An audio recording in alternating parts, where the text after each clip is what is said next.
Guys, Delhi versus Delhi.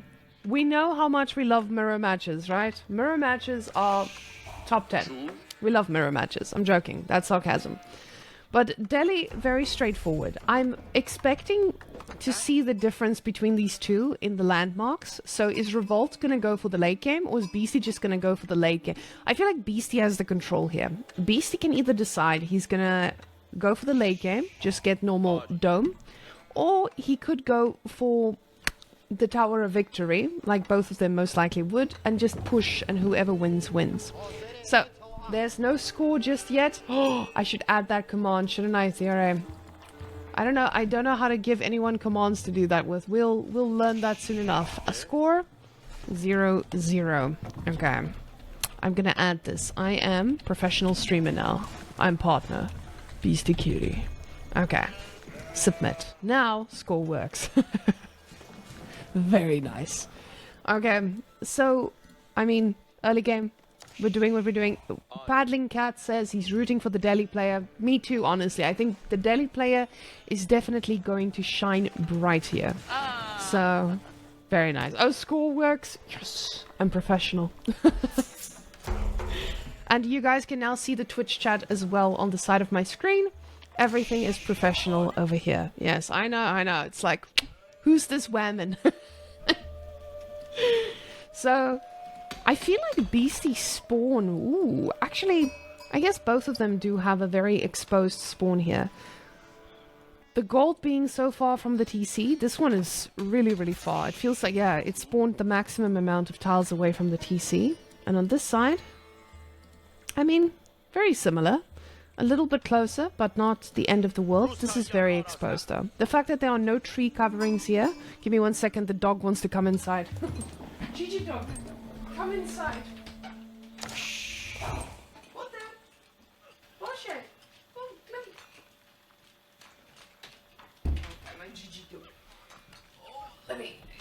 Oh, and you guys can't even see the dogs now because we have a green screen. God damn it. Okay, never mind. So there's a Gigi dog behind me. Fun fact. Okay, now, nothing else has happened just yet. But by the scores, we already know who's in the lead. So, we see the upgrades coming through. I don't know if Beastie just forgot to get his early on. Oh, no. I see now Revolt just didn't build a lumber camp.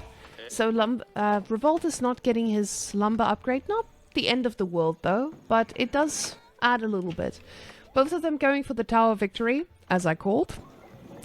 So yes, that's about it. Who's the guy playing on Whamenqt username in game? It's Recon. Recon is Whamenqt. So both of these players going for Tower of Victory. So now you're going to see two choices here. Either someone will go double dome just to produce more scholars and get all the upgrades. But from what I know with Beastie, he likes to go double blacksmith as well. So we're going to see a lot more on the wood. Let's quickly switch over to villages on wood. Okay, for now, both of them on the same wood. But I know that Beastie loves himself a double blacksmith. I'm not sure about it against Delhi, because with Delhi you want to outmass their units. But Beastie is usually a very early blacksmith kind of guy. And we've been seeing a lot of professional players not actually go for double blacksmith, because with Delhi's upgrades being free, you want to get them out. But if you lose to that early pressure, you're in a lot of trouble. Why does Recon play as Whamenqt? Oh, we played a Nomad FFA, and I just think he was too lazy to change his name afterwards. And yes, in honor of me, When we were in Germany, I helped him navigate the airport. So maybe that's why. He was like, I have to pay homage to the Whamenqt. Now, we see that the mosque upgrades are going to come through. Usually, what you do on Delhi, when you reach age 2, he's not age 2 yet, you will cancel your next upgrade. And you will, because this thing is supposed to not be finished by now, but... it will be, because he aged up with 2 villages at the beginning. So now he's going to let this one finish, and he's going to make sure that he gets Sanctity first. Because Sanctity allows you to Sanctity allows you to capture sacred sites at age 2. Now Beasty's going to have a little bit of an earlier advantage. We are seeing him make a mosque instead of a blacksmith. I'm eating my words because he wants to continually produce scholars. He wants to get his research to go faster. Now that's usually the distinction between professional players right now. Like you can see, he instantly went for a blacksmith. So he's going to have upgrades a little bit faster, but his research is overall going to go a lot slower. So you see he instantly goes for steeled arrow. So steeled arrow is just going to allow you to have more range damage. So we're definitely going to see some archers as well coming out, which Delhi is very famous for with that upgrade. Now Beasty is going to get enough wood in a sec, and he has enough wood. There comes the blacksmith. But now the difference between these two is Beasty is going to have more scholars. He's actually going to have the scholars available to capture the sacred sites instantly. What he could also do with this one scholar is put him inside. Both of them are inside now, just so that he can get faster research. So as you guys can see, for now he's going to garrison the scholars just to make sure that he gets the research a little bit faster than Revolt. Now Beasty had those early horsemen out, and he's currently harassing as well. So resources per minute. Oh, I feel so uncomfortable doing that because usually the villagers give us a little bit more insight. So, Beasty is definitely, as you can see, he gets another one out. But as we can see, the upgrade is going to come through in 48 seconds. I don't think he realizes this guy's out. If he puts him inside, he goes inside. Let's see, 42 seconds and now 36 seconds. So he's banking on getting those upgrades a lot faster, just so that he can go and capture the sacred sites before Revolt can. What's very important in a Delhi versus Delhi matchup is that you need to make sure that you get the army control. You need to have more army, and you need to get the sacred sites before the other one. Now, Sanctity is 1 minute 9 seconds away for the one, but for Beasty, it's 10 seconds away. So we're going to see him ungarrison these guys and send them all to the sacred sites one by one. So you guys can see they're running all to the sacred sites. I'm surprised he didn't send one of them down here. Oh, there he goes. And he has more horsemen as well. Now this means Revolt is going to be on the back end. So Beasty is behind two, but why is he behind two villagers? That is a very good question. Did he forget? Maybe he forgot. Yeah, maybe Beasty had an idle moment.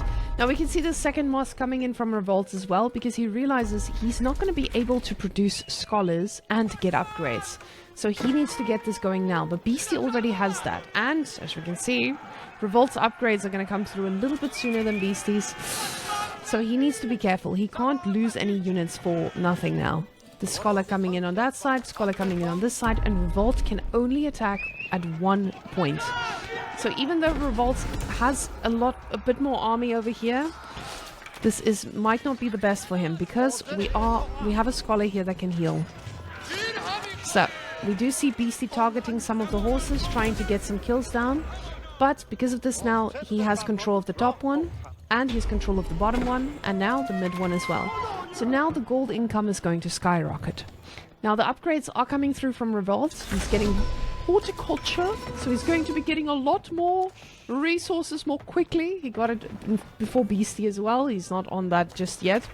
Beasty's decided to go for professional scouts. Now professional scouts basically go and they pick up all the deer and they carry them home. Now I don't know, I've never seen a Delhi actually do this, so I'm pretty excited to see if he's actually going to steal the deer and bring him home. So Revolt is going to try to take this down, because as we can see, the gold income is slightly different. He's trying to push these off. He's trying to capture the sacred sites again, because this is 300 gold per minute on gold without any villagers, and he needs to keep 4 villagers on gold. So you don't want to give that to Beasty, because if Beasty has that gold income, he's just gonna run you over in no time. So he still has 4 on here. Beasty is getting his passive gold. He needs to make more scholars. He's making more scholars. And he's not keeping the scholars inside the mosque for faster research. So Beasty knows he needs to wait a little bit for doing real pressure, but he's using his archers while he has them, because he has the archer advantage right now, and he does have a few more units as well. So even if he does lose a few, he knows that his army is split up. 2 of the horsemen being down here can change a game. So the horses get through. They are going to be able to take down these archers one by one, and now This is starting to look a little bit scary. Now, Beasty did stop him from capturing the or taking down the sacred site, so he's going to continually get that gold income over here. Oh, he backs off. Beasty knows that he doesn't have his full army together, and even though Revolt doesn't either, he has control of the sacred sites. He just needs to chill and maybe get to the next age as well. I wonder, the fact that Beasty has this many queued up tells me he's not looking to age up. He's looking to make units so that he can beat him. He wants to take him down. So he's capitalizing on these resources just a little bit, just so that he can make sure that he gets the free resources, gets more units, and takes him down. So Revolt knows this. He knows that he's on the back foot, so he needs to put some pressure. Beasty's looking to catch out a few units, so he goes to the top side just to secure this one, because for him, he's in charge. He's the one that can control the sacred sites right now, and he is going to maybe take down a horse if Revolt is not up. If Revolt loses a horseman, and unfortunately, a horse person. So, he loses the horse person. As we've established last time, we need to be non-discriminatory. These horse people look great. They're capturing the sacred site back and forth. These spear people as well, with a little archer. Archer stays archer. There we go. So, sacred site is still secured. And we can see with the gold per minute, 180 versus 325. It's not a lot, but again, you have 4 villages working a lot harder than they need to. So, sacred site victory is approaching, but that's not going to be what Beasty's looking for. He's just looking to make sure that Revolt is running all over the map. And that's exactly what Revolt is doing right now. He's running there, he's running to the bottom. And every time he does this, Beasty goes forward and he captures the sacred site again. This is going to allow him to keep building his army at a much higher speed than otherwise. As we can see, he gets the sacred site, but right now he's pushing at the top. Beasty decides to push back, and because Revolt doesn't have the same amount of vision or the same control, he doesn't really understand what he's going to be up against on this side. Even though he has a scout, the scout doesn't see all the way to China. In that time, Beasty has secured this wall again. He's put a few archers there, so he's just going to look to do a little bit of damage to scare him off. But Revolt knows that most of his army is up here. So, Beasty running through, going to try get some damage, but this does make it a little bit risky for Beasty to leave a few of his units here. So he's going to back off, he's just going to go harass because he knows he can. Because that's the one thing about Delhi that that I always mention. Delhi sucks at having food.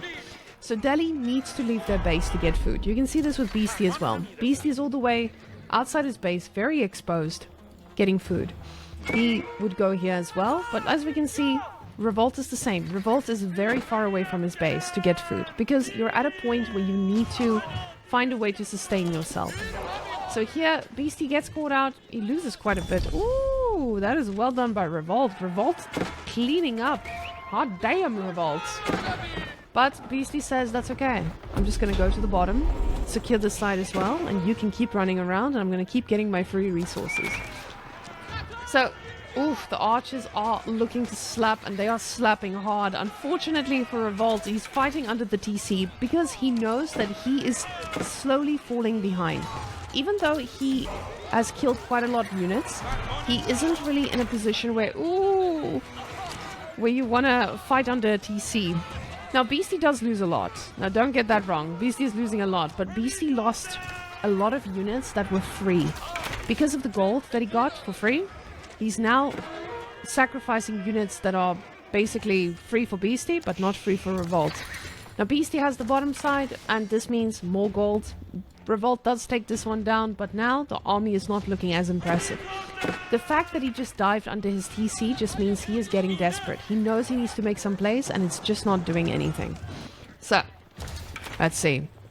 He gets the sacred side. Yes, he keeps holding his sacred side down. Very nice. Let's go see on the split. So you can see Beasty has 27 on food. Revolt has 5 on food. And not because it's a choice, but because of this. There's no food for Revolt to get. There's berries. And berries is also very exposed. He can go over here as well for the 3 deer, because Delhi cannot eat the boar. The boar is not edible for Delhi. So Revolt does need to get the food sources here. While Beasty, on the other hand, he has these, and because Revolt is not pushing, he has them for free.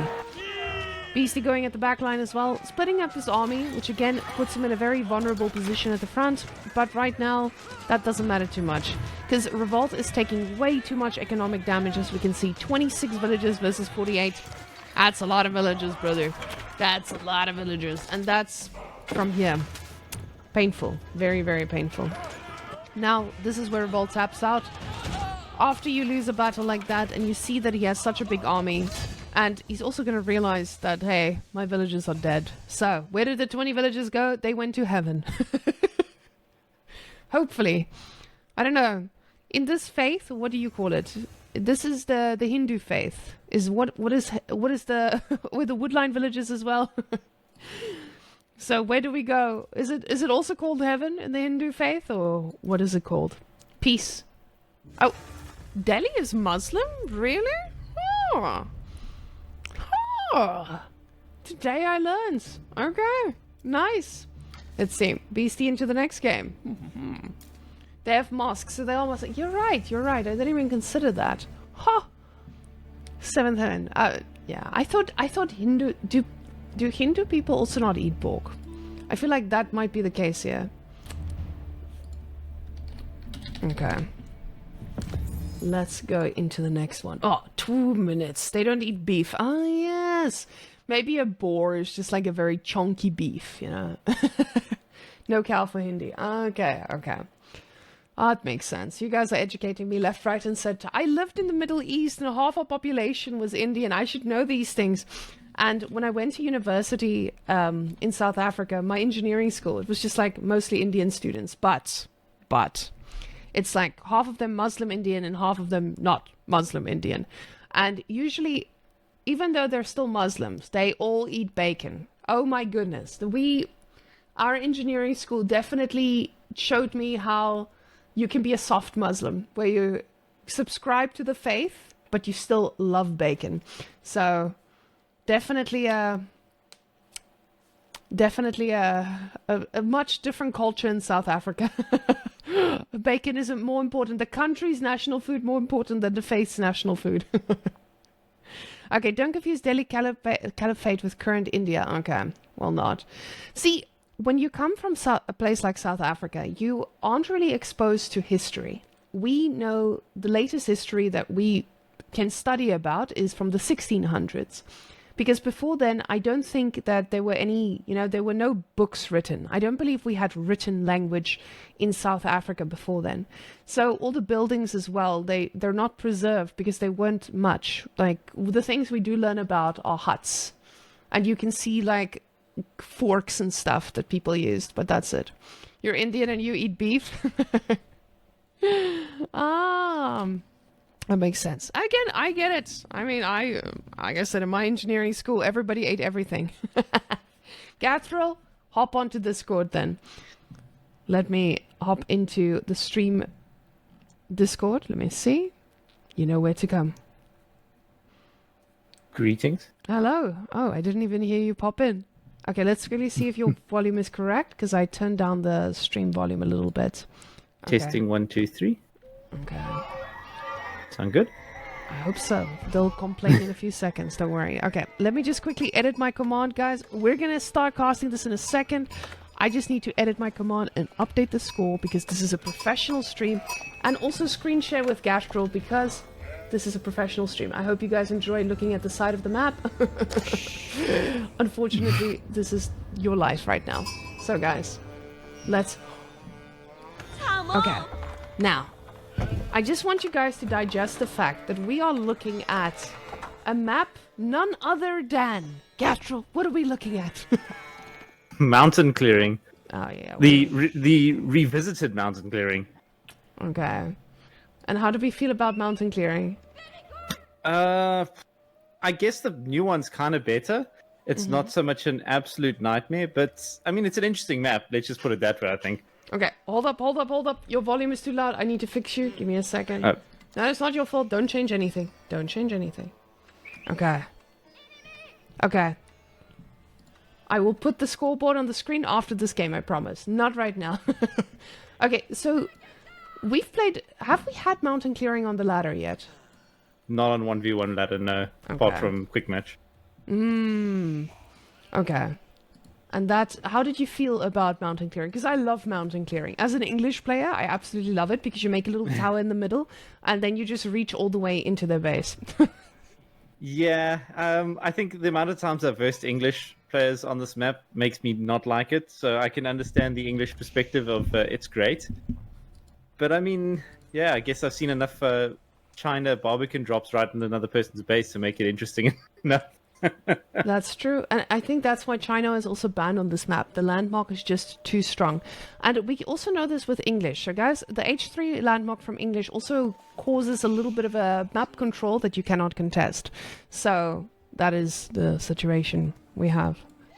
And remember what I told you guys earlier with regards to picking the same civ 5 times if you wanted to? We see Delhi being picked by Beastyqt for the second time because you don't need to play another civ. You can just play one civ. You don't have to play all the others. And we can see him running his scout and trying to chase the deer close to the TC so he can shoot them down all in one spot. That is very smart. Oh my goodness. He's like herding the deer. With a large deer pack in your base like this, it's such safe, happy food that you're going to really want to benefit. Oh, and I mean, his is like in a pretty decent spot as well. Yeah. Oh my goodness. I wonder if he's going to chase them. Can he chase them all the way to the mill? I don't know if the spawn is going to limit them. But let's see, let's see. Oh my gosh. I mean, he's doing a really good job. Imagine getting like a unit that you can just like the dog, the herding dog. Oh, he's really he's pushing. Holy shit! I've never seen someone herd deer like this. And that's supreme micro control. Oh, wow, he's getting them all there. Oh my goodness, that's incredible. And guys, this is oh, he's putting them towards the TC, and that is the best move because French. So no ways. I've never seen a pro do this in AoE 4. Apparently it's very common in AoE 2. So Yabo says when you have so much APM you don't know what to do with it anymore. Then you send them all the way to the TC. Oh my goodness. That one deer, I thought the one deer was going to go all the way back to spawn. Wow. Now, guys, the reason this is so important is because when you play against French, you're playing against School of Cavalry. And I don't know if you guys have ever felt this, but a French knight on your villagers is very, very, very painful. So he's getting berries on the outside. He's not touching his sheep because he knows he's going to need them. Once French is H2, he's going to have to fall back and just build that Delhi tempo up. He needs to take control of the game. How do you feel about Delhi versus French, Gastro? Delhi, I feel, is always going to be the victor. Not always, I guess, but I think they've got the upper hand, personally. He has gone TOV, Tower of Victory, so that's going to be a huge increase for spears and archers for him. So, yeah, a 20% extra attack speed, that's massive. And how do they deal with early knights, then? Do you think that's a possibility, or do you think he's going to struggle? I know he's going barracks, but... I think, yeah, opening barracks straight away like this... He's going to get about 2 or 3 spearmen out, get the upgrade, and it's going to be so hard for any sort of French aggression from knights to come in. And even if they do come in, you've got scholars to do sort of backup healing to cover for the damage you take. So yeah, it's really hard for a French player to harass a Delhi player, and you can see that first knight coming out already now. Yeah, the fact that the first knight is coming out is always scary. You guys know, when you're on ladder and there's a knight coming towards your base, you panic a little bit. And by then, most of us don't have our spearmen out. But we can see Beasty also garrisoned one of the scholars. There's the word. He put one of the scholars in here, which means that the barracks is going to produce a lot faster. And we see exactly the same as the previous game, double mosque coming out from his side so that he can produce scholars and at the same time get his upgrades. So, knight looking for a little bit of damage, goes home empty-handed. Have you played against French much as Delhi? As Delhi? No. Luckily, I played maybe 2 or 3 games and then I switched to ramming people in their races. So, I switched to only rams. I realized the Delhi lifestyle is not for me. Because, okay, now I know people say, Delhi is easy. Yes, but there's a lot of things to keep track of. I think at my level, I'm definitely not confident in controlling everything at the same time. You have to get upgrades. You have to make the units. You have to consistently... Yeah, you have to consistently be consistent, you know? How are you feeling about Delhi? Do you play them? Yeah, I actually love Delhi. It's probably my favorite civ at the moment. I like the routine. You know, every time you start the game, it's the same routine, muscle memory. Remember to do your upgrades, and yeah, is that a second blacksmith? I missed that. Yes, the Yeah, Beastie two special. blacksmiths. Yeah, yeah, and he's getting the which upgrade is he getting? He's getting the increased arrow damage. Yes, so he's gonna look for Delhi archers. By the way, when Beastie introduced me to Age of Empires, I've never played a strategy game in my life, so I was very confused about most things. But one day was just like, do you know anything about this game? I'm like, Delhi archers, dude. Delhi archers are crazy. And obviously Delhi archers back then, they were just trash. And then he always started memeing about the Delhi archers. And now, Delhi archers are chads. They get upgrades. I think they sit in a really good place. You can see there's just and the fact that they can build walls. I was going to mention that now, is that there's just so much safety within this with Delhi playstyle here. You cannot go in because those spears will really wreck you if you bring in any sort of cavalry. So you have to play exceptionally safe. And yeah, I think BC just has such a better option in terms of just keeping this feudal play longer, and just keeping his villages and units safe. It's a good position. I mean, French is pressured. If anyone here plays French, you guys know that you feel pressure to do damage in feudal. And usually if you don't do damage in feudal, it feels like you are behind. And with Delhi having all these free upgrades, you are definitely in a position where you're pressured to do something. And right now he's like, oh, I should probably make another knight. But should you? Or should you go castle and hope for the fact that you then have H3 units? Because right now he's trying, but Beastie is in such a safe position. Even if he breaks down this wall, Beastie has a ton of food. He's not worried. French can break through and do whatever he wants. He has all those deer that he had earlier. He's getting all the upgrades now, and French is going to try get through. He doesn't have any upgrades. He's basically going in with those naked units, trying to get something done. Yeah, and not to mention the fact that BC can react to whatever Revolt's doing just by putting in a scholar in a production building and just getting a whole bunch of units out very, very quickly and just reacting. So there's a lot of answers you can give to the very few questions you can get given from the French player. Yeah, and you can see he's just trying to find an opening, but he just can't. Even with this wall coming down and trying to go around the back, it's wasted time. And that whole time, Delhi's just getting more upgrades and just getting more powerful.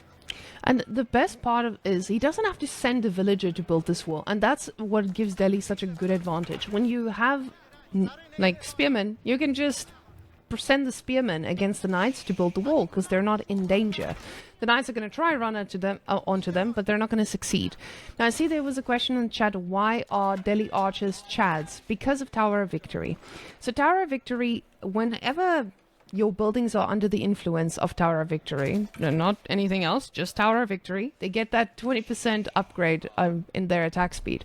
So these archers, they attack at the speed of light, they're scary, and you need to be very careful. And this looks like a fight we're about to see. The archers are going to try to take down the archers from the French, and they clean that up. And now switching on to the other ones, but the spearmen are just quickly using their sticks and cleaning up these horses as well.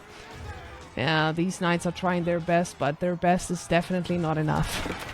Yeah, and you've got those scholars there throwing down, it might just be 50% less of what it used to be, but that healing does make a difference and adds a lot of value to units. And yeah, that trade just went in the favor of Beastie on his home turf, and he's now got a tower up, and he's now secured his stone.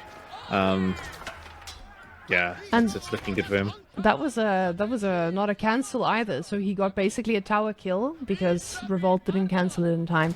Now, I don't think Revolt realizes in how much trouble he is, because this does look like a like a situation and a half for him.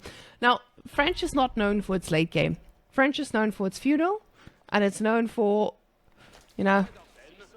knights. But right now the knights are looking kind of squishy. Very, very squishy. Yeah, and you can see he's even moving out now to secure that sacred site, and there being only one sacred site, that's going to just start ticking down and putting pressure on Revolt to do something, whether he keeps in feudal and fights in feudal for longer, or goes to castle now to try and put a bit more pressure on it. It's very difficult. He's on the back foot now, and with literally less than half the military of Beastie, and now forced back into his base, it's not looking good. And the fact that now you also need to realize Beastyqt can start with the harassment. He did build a tower to try defend himself, but we're now at a point where those archers are going to pick off these villagers one by one if they look at them even a little bit funny. Hot damn, it's going to go down. The archers are trying to get down a villager, but those scholars healing up, hey. Whamenqt, Yeah. good job. I don't know if that's a very big scholar name. Ooh. I think that trade there, it was just a good example. Let's see what happens here. Yeah, that tower's doing a lot of damage to the archers, but there's so many units just going down. And yeah, they're going to go back. Even though they've lost HP, those scholars are going to walk forward, heal up what's low, and yeah, it's so difficult to trade in the situation. You have to try and get the right engagement, and that unit composition, it's so hard to push down on them. Yeah, he's just losing archers now, and there's no real risk because yeah, you can see they trade, fall back, and they get healed up. And the best part is Beastie's micro is also exceptionally fast. So as we can see here, the knights just look at them funny, and the spearmen are already ready to move forward. Now, I wanted to highlight the fact that Revolt chose French on this map. Now, you choose French on this map because French is good in feudal, but you also need to realize that Beastie is going to pick Delhi. And I think when you're looking at people like Revolt, who's, I wouldn't say a top player, he's Conqueror, but he's not at the same level of people like Beastie or Vortex. He doesn't play all the civs. And now these civs that were banned on these maps, they're putting a lot of players in a very uncomfortable position as well. Because a lot of these players only play those broken civs on these maps. They don't know how to play the lower ranked civs on these maps. And he just had a game against Delhi, Beastie's Delhi, and he realized I can't Delhi against his Delhi because his Delhi is going to run over mine. So I think French was just the pick that he had because maybe his other civs were taken. And if we did any preparation, we'd have stats. I tell you that. Well, like I said last time, one of BC's favorite civs so far in the tournament has been Delhi. I think second only to HRE. So it wouldn't surprise me if we just see him playing Delhi in every single game here, because he said on his stream once before that he probably enjoys playing he enjoys playing Delhi a lot, and yeah, I mean it shows. I think his favorite is HRE, is it not? Yes, definitely HRE. And there's another secret civ coming in, but I cannot reveal that just yet. I have insider information. Okay. Yeah, I've grown to be a big fan of Delhi. So yeah, seeing this is just a reconfirmation of it. Yeah, you can't do anything. It's just those villagers, guys. Those rams are about to ram his tower down, and this is going to. Oh, Beastie is trying to get some extra food. He's like, actually, I like the spicy berries. Spicy berries are berries found in your opponent's base because they can poke back. So I learned that spicy reference from a very good caster. So guys, he gave me the spicy TC reference, and now I love the spicy. And we just see this is going to be the cleanup fight. Revolt trying his best, but with 60 army, hey, not a chance, brother, not a chance. Oh, it seems like the chat is onto something with regards to the secret civ. Guys, what do you guys know? How do you know about the secrets?